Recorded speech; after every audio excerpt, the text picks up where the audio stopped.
आप सबको मेरा हार्दिक नमस्कार। और इस लॉकडाउन में आप सभी स्वस्थ रहें, सानंद रहें, यही शुभकामनाएं हैं मेरी तरफ से। एक ताज़ा व्यंग्य लिखने का प्रयास किया है, पता नहीं कैसा बन पड़ा है, तो आपके समक्ष प्रस्तुत करता हूँ। शीर्षक है और सपने को सिर पर लादे चल पड़ा राम खिलावन गांव की ओर। पूरे देश में लॉकडाउन का दौर चल रहा है। सब ओर शांति है, हवा साफ है और प्रदूषण की चिल्ल पों बिल्कुल भी नहीं। सड़कों पर शोर भी कम है, पंछी आज़ाद बिना किसी अवरोध के उड़ रहे हैं। यहाँ वहाँ की भाग दौड़ छोड़ लोग परिवार के संग अपना समय बिता रहे हैं। अपने मनपसंद खाना बनाने, खाने और हाथ धोने के लिए समय निकाल रहे हैं। यदि इसे यूं कहें कि लोग हाथ धोकर हाथ के पीछे पड़े हैं तो इसमें कोई अतिशयोक्ति नहीं। पर राम खिलावन का माथा भन्नाया हुआ है।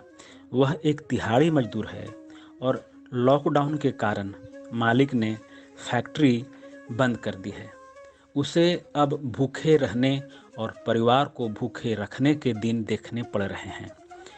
जो पूरे शहर के बोझ को माथे पर लादे चलता था सुबह से शाम तक, आज वह सिर्फ अपने सिंगल सिलेंडर के साबुत शरीर को लिए घूम रहा है, निरुद्देश्य, खाली पेट को सहलाते।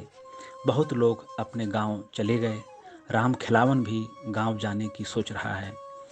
पहले यह सोचकर न निकला कि स्थिति जल्दी ही ठीक ठाक हो जाएगी। उसे लगा कि दंगों के बाद भी 4-5 दिनों में ही स्थिति सामान्य हो गई तो इसमें भला कितनी देर लगेगी। पर यह संकट तो सब संकटों का बाप निकला। उसने ऐसा होते देखा ही नहीं था कभी। उसने क्या, किसी ने भी नहीं देखा था।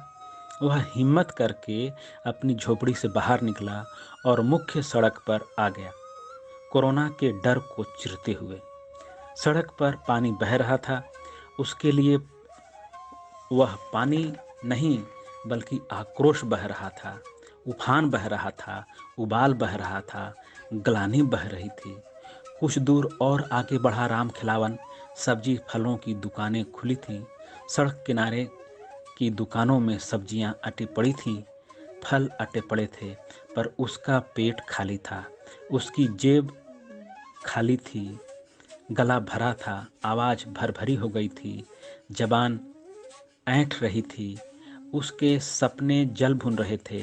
झुलस रहा था वह भूख की भट्टी में। उसने देखा कुछ टीवी वालों को। वे भी उन्हीं से बात कर रहे थे जिनके पेट भरे हुए थे। वैसे वे उससे बात कर भी लेते तो भला क्या मिल जाता उसे। उसे बस तसल्ली इस बात की हो जाती कि उसकी आवाज़, उसकी पुकार हुक्मरानों तक पहुंच गई तो उसका भी कुछ भला हो जाने की संभावना है।